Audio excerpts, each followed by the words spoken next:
Recently, I got a postcard of the manatee. The manatee on there, the sea cow. You ever seen that animal? Yes, I have. It's called the sea cow. That sounds like an insult to me.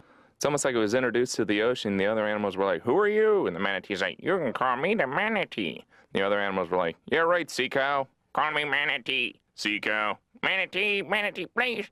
The manatee kind of looks like a guest on the Ricky Lake show, doesn't it? Ricky, I can't get laid. And then somebody in the audience would offer up the advice, "Yeah, I'm going to say something to the sea pig." That's sea cow. "Whatever. You didn't get all that because you're a fat seal and shit. I don't think I'm anything. Yeah, what you got to do is get yourself an education and a job. I live in the ocean. You live in the ocean because you ain't got no job. I don't know what you're talking about. You're fat. You got to get Weight Watchers. I have a layer of blubber to keep me warm in the water. Whatever. Talk to my hand."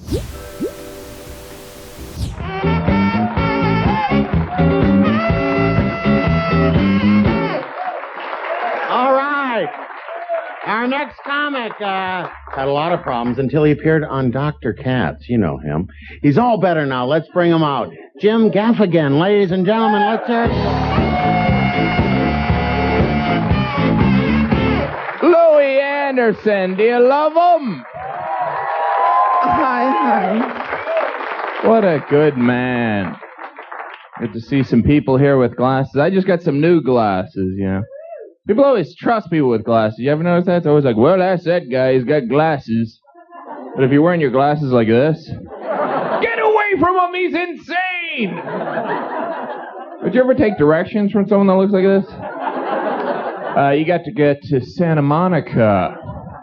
Well, why don't we take my spaceship?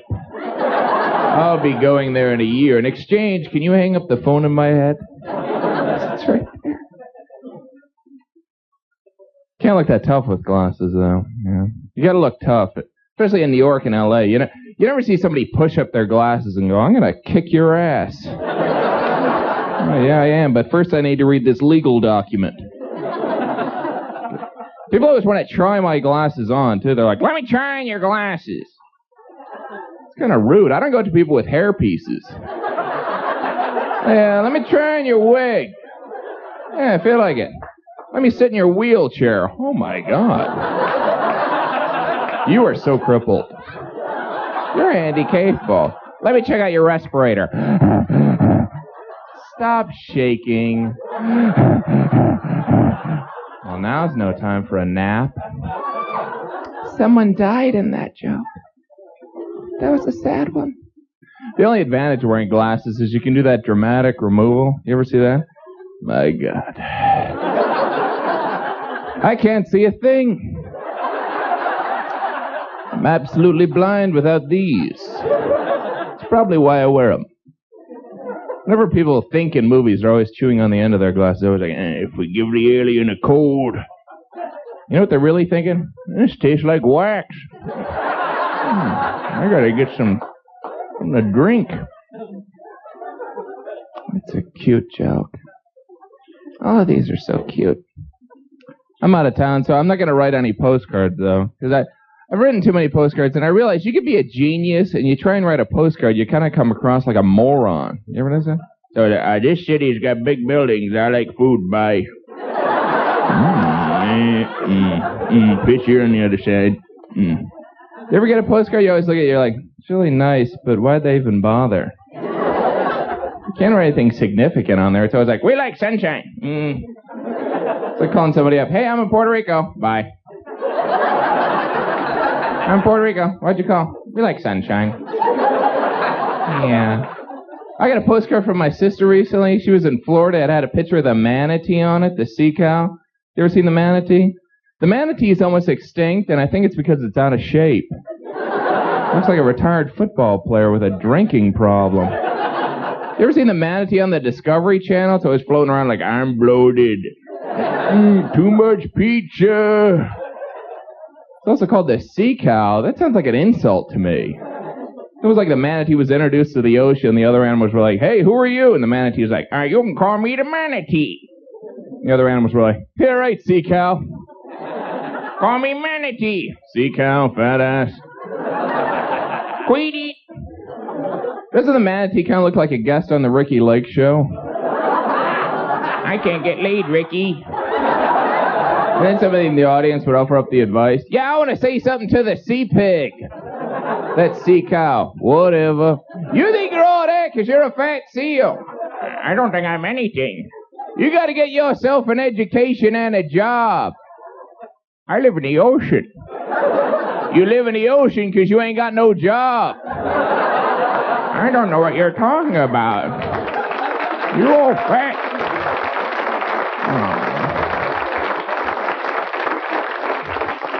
And then at the end of the segment, Ricky Lake would come forward with that sympathetic voice. She'd be like, I identify with our guest because 3 years ago I was a manatee. That's... I was hanging around my neighborhood recently, and I was talking to this guy. People just hang out on my sidewalk. I was talking to this guy, and halfway through the conversation, I realized he was drinking a cup of KFC gravy. It's not like he had the mashed potatoes in the other hand. He was just like, You know, I like gravy, but I've never considered it a beverage. If you're drinking gravy, you're probably not like a big health nut, you know what I mean? I was drinking gravy. Wouldn't you like to be at the doctor with this guy? Be like, hey, how you doing there, Mr. Jones? I'm your doctor. I got your cholesterol here. You're aware your blood's not moving, right? Okay, yeah. This is kind of a weird question. You haven't been drinking gravy, have you? Because you're like 80% meat byproduct. Yeah, we're going to have to register you with the government. I have a friend. You could become kosher. I don't know how you feel about that. I don't eat gravy. I eat a lot of Mexican food, though. I love Mexican food. Yeah, isn't it the best? I used to be a waiter in a Mexican restaurant, which is kind of silly because I am Dominican, you know. I love Mexican food. It's essentially all the same ingredients, but as a waiter, you'd have to deal with those stupid questions. You know, people would be like, hey, what's nachos? Nachos? That's tortilla with cheese, meat, or vegetables. What's a burrito? Tortilla with cheese, meat, or vegetables. What's a tostada? Tortilla with cheese, meat, or vegetables. What's a taco? Is this that hard to follow? Look, it's all the same. Mexican food is all the same. It's almost like 100 years ago, some guy stood up in Mexico and was like, look, everyone, we don't have that many things here. Maybe a couple pyramids the Incas left us, but what we do have is one terrific entree. Now, I say we rename it 7 times and sell it to the gringos. Who's in on it?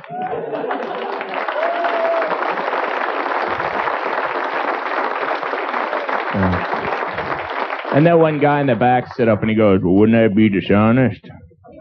Well, if you keep your mouth shut, we'll name one of the entrees after you. What's your name? My name's Jimmy Chonga. And then at the end of the meeting, this annoying guy came in. He said, name something after me, name something after me.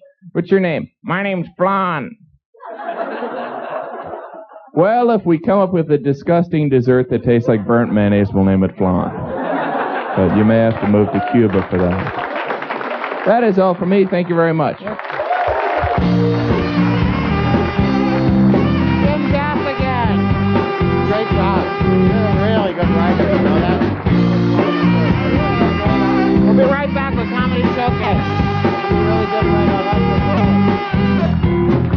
your book. Do you love animals? Well, I do too. If you don't hit subscribe, all the animals will die. So it's up to you. Do it.